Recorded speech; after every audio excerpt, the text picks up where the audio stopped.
Okay, go ahead. I'm Dr. Susan Sones. I'm one of the 3 full-time lab animal veterinarians at UCSD. And I want to assure everyone here and the viewing public that the animals at UCSD receive not only humane care, but state-of-the-art care. I take exception.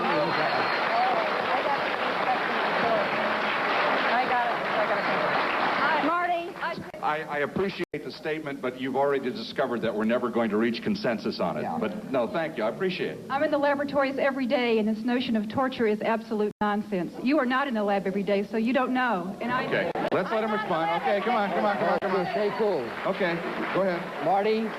Marty, we got to answer that. Time out, gentlemen. Let's see if the question time's state of the art. You know why we're not in the laboratory every day? Because no decent person could stand it. Okay. That's why. I'm Tony DiMaggio, and I'm with Mercy Crusade, San Diego branch. I'm the director, and I did want to address this to Dr. Very quickly. Alrighty. Let's pretend for a moment, Dr. Zola Morgan, that animals were not available for research. Would the world stop? Or would the researchers come up with another plan? Their jobs are at stake, billions of dollars, tax dollars pay their salaries. Surely they would devise another plan for research. Okay, all of a sudden there are no animals. Can you do anything? It would be catastrophic. There would be let me just... Wait. Okay. I want, that's your position. I understand that. Let's go. With, some of these are rhetorical in nature. I would just like to ask Dr. Zola Morgan, how much, I understand his salary is kind of, I guess it's public information, and I understand his salary is approximately $90,000 a year. That's news to me. Is that not true? Not even close. Not even close. And this like $40 million of grants. I would really like to know how much money is involved in this, because I think it has a lot to do with money. Anybody know how money in total terms of total animal research projects all over the country? Is that what you're asking?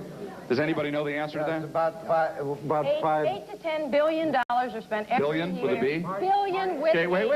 Okay, listen, we're a semi-civilized group here. $47 million in NIH funds alone are poured into UCSD. Go ahead, Steve. Let him answer. Go ahead. Yes, I'd like to address that just a little bit. Every year in this country, $40 billion is spent treating people with Alzheimer's disease. $6 to $7 million is used to research for Alzheimer's disease. Once that research comes up with a cure, we won't be spending those $40 billion. Okay, let me go to the telephone. Go ahead. Wait. Okay. Go ahead, on the telephone, you're on. Go ahead. Hi, yes, Hi. I would like to ask Dr. Zola Morgan about 2 specific experiments that were conducted there. The sheep, the pregnant sheep, and the fetuses. I was wondering if that was humane and what the point of those experiments were. Also, when the sea lions were drowned, was that humane? And what was the point of drowning sea lions? Could you give us... I'm sorry, I don't know the details of the experiment, so I can't respond to that. Hey, you reviewed the protocols. Okay, come on. Wait, we're trying to come on. Dr. Zola Morgan, aren't you the head of the Animal Subjects Committee? That's the first part of my question. Yes.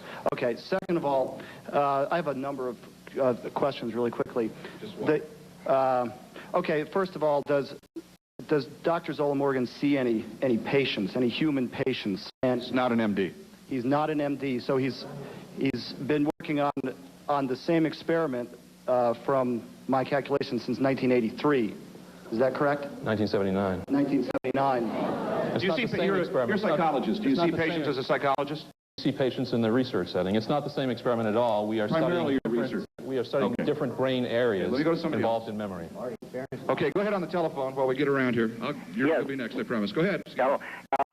Do the animal activists feel that the use of a laboratory mouse or mice used in developing an antibody serum to perhaps cure me of my cancer, which I've had for over 10 years, do they feel that's justified the use of something like that?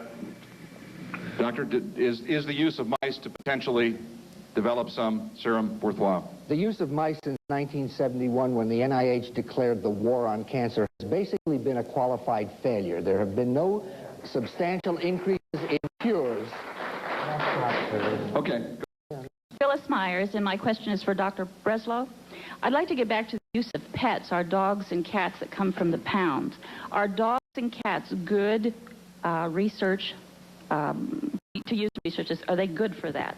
Apparently Harvard University, MIT, Boston University, Tufts, the Beth Israel Medical Center, and New England Deaconess don't think so, because the strict laws in the state of Massachusetts prohibit the importation of any random source animals into that state. I don't think Dr. Zola Morgan, I'd like Dr. Zola Morgan to tell me what's special about UCSD that doesn't also apply to the institutions I mentioned. Let him answer. I think you can ask the 200,000 cardiac bypass patients who are surviving this year who would not be if it were not for those developments that were done in dogs and Do I take it? Let me go down to this end of the path.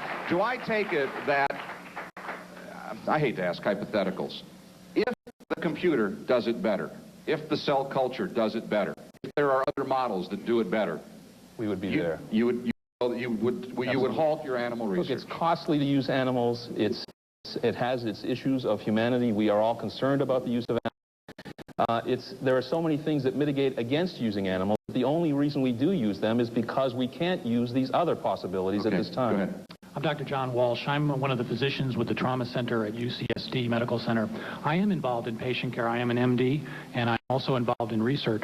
And I would just like to say that on a daily basis, techniques that we've learned in animal research are applied to critically injured trauma patients that saves their lives. And I would like to ask Sally or anyone on the committee that do they seriously expect the general viewing public to accept the notion that their critically injured relative is less important or more important than a laboratory mouse? I mean, is this what we're getting to? No, but let Sally answer.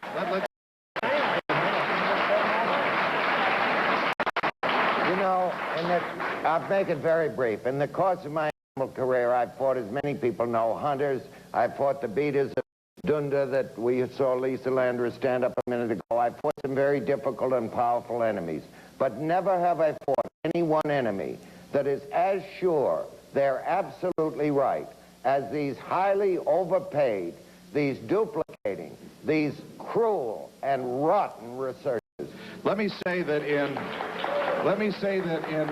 in the couple of months we have spent researching this and reporting this story, I have rarely seen a case where we have had two sides that both seem so sure.